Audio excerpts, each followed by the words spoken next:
गेल्या काही दिवस कोल्हापूर शहरात पाणी पुरवठा बंद होता. त्यामुळे नागरिकांना पाणीबाणीला सामोरं जावं लागलं होतं.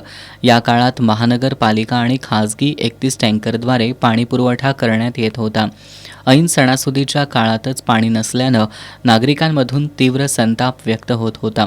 त्यामुळे महानगरपालिकेकडून थेट पाईपलाईनमधील तांत्रिक बिघाड झालेल्या पंपाची दुरुस्ती, त्याचबरोबर शिंगणापूर रॉ वॉटर पंपिंग स्टेशनमधील 33 केव्ही सबस्टेशन दुरुस्तीचं काम युद्धपातळीवर सुरू होतं. यातील काळंबावाडी थेट पाईपलाईनमधील एकूण 4 पैकी 2 पंपांमध्ये तांत्रिक बिघाड झाला होता. त्यातील एक पंप सुरू करण्यात आलाय. त्यामुळे एकूण 3 पंपाद्वारे पाणी उपसा सुरू आहे. त्याचबरोबर शनिवारी रात्री उशिरा 3 पंपाद्वारे शिंगणापूरमधून पाणी पुरवठा सुरू करण्यात आलाय. त्यामुळं आजपासून शहरातील पाणी पुरवठा सुरळीत झाल्यानं नागरिकांनी सुटकेचा निश्वास सोडलाय.